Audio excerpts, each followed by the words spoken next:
Okay.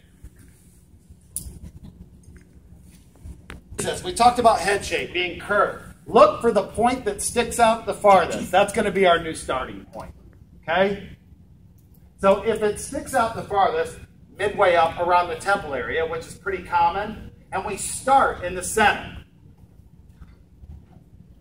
So if I start on the side, and I'm looking at my mirror, and I can see that about here is where it sticks out the farthest, and I come in, right, and I take it there first.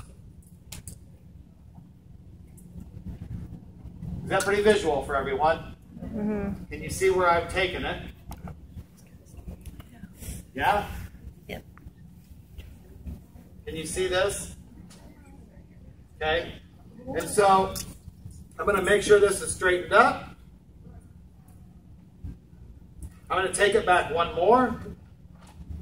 Don't worry, I'll spin. Now you can definitely start to see that, right?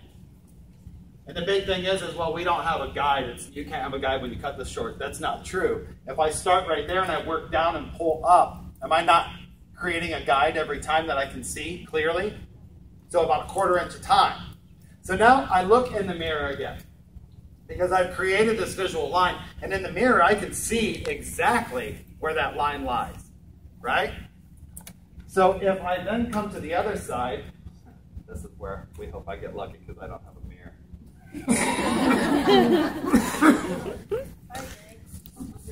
Don't worry, I know a good doctor. Okay. All right, so I come in, right? And I take this. Can you now see that line? Guys are looking for a more traditional, dapper look lately. It's kind of hard to play that guessing game on where to drop that taper at, isn't it? You guys know what I'm talking about, the curve that kind of comes around the back. It keeps it lower around the occipital area, as opposed to it just being straight through, right? So if I take that, and this area is its own entity of flap, and this one is as well, right? So if I come in, and I just part out there, and I comb up to where my line is, and I roll the comb forward. Is that now creating shorter to longer hair when I cut that off? Is that not a natural drop that you see? And the thing is we need to learn to work with the head, not against it. It's what I talked to you about earlier. Don't call them colics, call them growth patterns. Teach them to work with them, not against them. Same way with this. There's only one head shape like this in the whole world. Why am I not using this head shape to create this look? Okay? So on this side, same thing. If I come in and I lift that and I roll that comb over and I cut, is that not creating a natural drop there? Now, not only have I got my sides on point, I'm not going to taper up too high. It's going to be really easy now for me to visually connect the back of the hair, because I can see point A and point B clearly, and it's going to be easy for me to work across. Stance is another really important thing. I usually adjust a chair one time. The rest of my work is done like this. It's so much faster for me to do this, and I get a nice loaf of bread.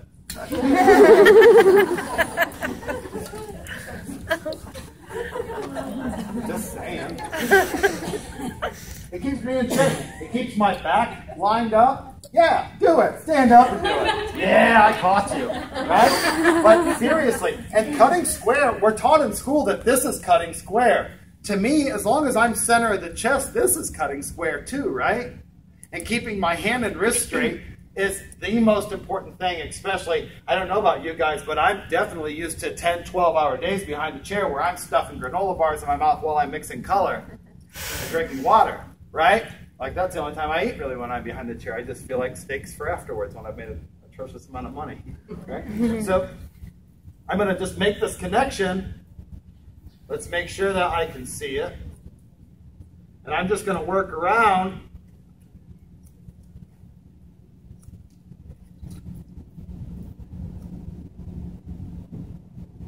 connections made, right?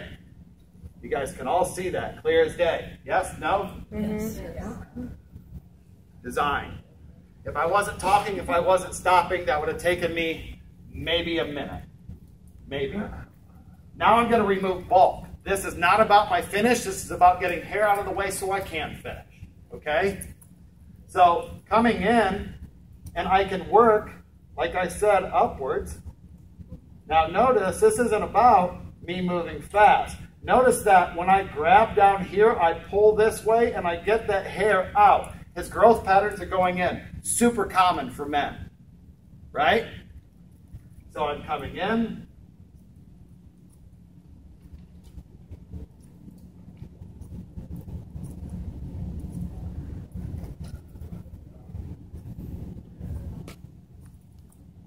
I was combing and cutting.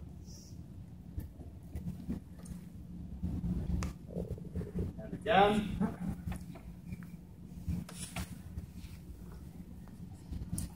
Can you guys see this? Can you?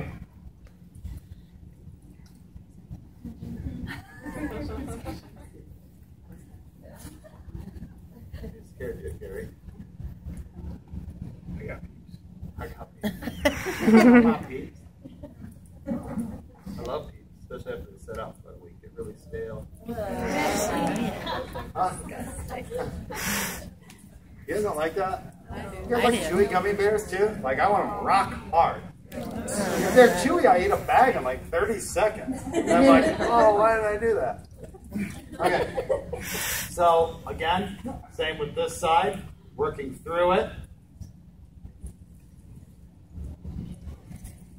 Now, bulk's gone, right?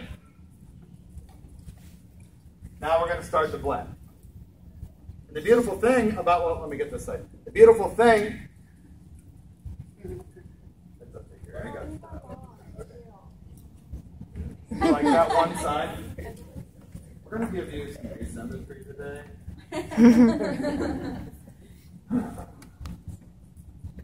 Okay, so notice that I'm still planting that ring finger on his head, getting guidance, right? This is the other thing about using a longer shear. Now, I prefer, because I have really small hands, right? That's a joke.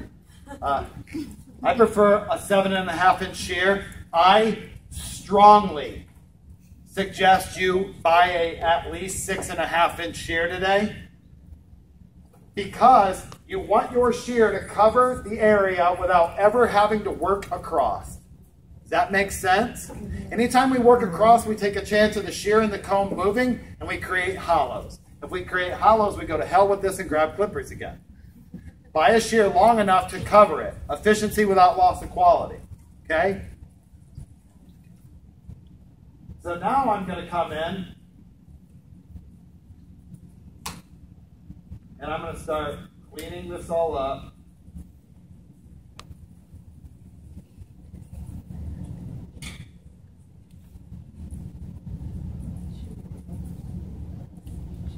Lifting up, just soften that edge out.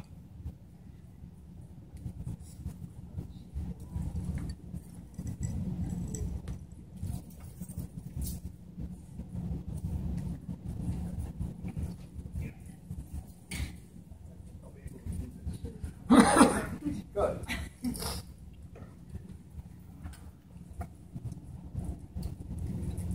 And you can see where now, see how the bulk is off? And it's not going to be such a task to knock. I've had a little bit of coffee today. Starbucks makes this thing called an iced double shot, and then you add extra espresso. Yeah, 7 shots. I mentioned I'm moving right now and working. How many of you love to move? Yeah, right? You guys ought to see the bruise on my thigh. I'm a better hair cutter than furniture mover. I dropped a dresser, a 6-foot-tall dresser, on myself last week, and so my whole thigh right now, literally, and I can tell you that Hannah will back me on this because I showed her a picture of it. It's purple. Oh, wow. Yeah. Now my girlfriend and my mother are both feeding me aspirin like crazy because they're afraid of me getting on an airplane. Did you guys even know that? Like, if you have a blood clot, you get on an airplane. Well, I could.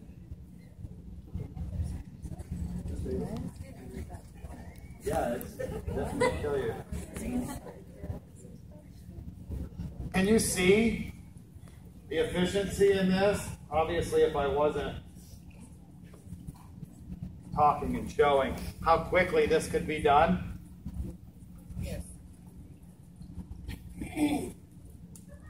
Now, on this side, sometimes lifting up a little to kind of find that edge works out well. The key is to learn to keep that shear rested at your teeth. This is how you can move. But by removing the bulk first,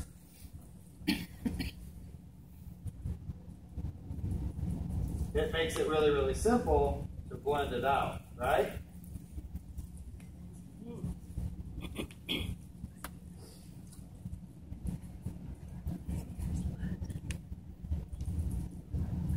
How many of you guys are using 40 T's to blend out hair? 40 T's, texturizers. To blend. Oh, no. No?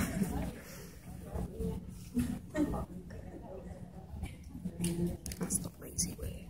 The other thing, is your confidence level in selling how you're going to do something is huge. And men are much different than women when you talk to them about things. I have found that I can sell a blow dryer to about any man or get him to go out and buy one for himself just by explaining why he should have one and how easy it'll be for him to style his hair. Right? If you just go, well, this makes it easier, they're not going to understand that. Like, that's too simple for them. They'll start scratching their head. Right? If you say to a man, Gary, if you use a blow dryer to style this, when your hair's wet, it softens the bonds in your hair. It makes your hair limp. So when you blow dry your hair in the direction you want it to go, it re-hardens and reforms those bonds, and then it makes it really easy. So the product I'm going to sell you today, you're not going to have to use a lot of. I'm going to sell you product differently, where you're used to paying a lot of money for a good product, using it a lot, and then you go get LA looks. I'm going to sell you, but a lot of men do, right or wrong. Yep. How easy is it to sell product to a man? It's hard. But if you explain to them that if they take 2 minutes to blow dry, they'll use a quarter of their product, which will allow them to be able to afford and use product that's good for their hair, well, then that becomes an easier sell, doesn't it? And then you prove it to them. You blow dry their hair, show them how good it looks before you even add product to it. Then you add a little product to accentuate, and your product sales go up.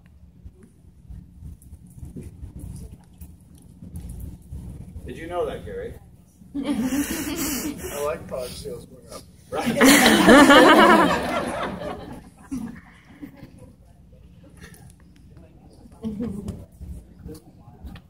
I've been known to keep a couple real small pink blow dryers for men specifically, and I make jokes out of things. I'm like, well, the reason I think you should get pink is because then you can tell all your friends it's your girlfriend. It's funny, but it actually works. They're like, dude, that's a great idea. Yeah, $75. Guess what? I paid $37 for it, right?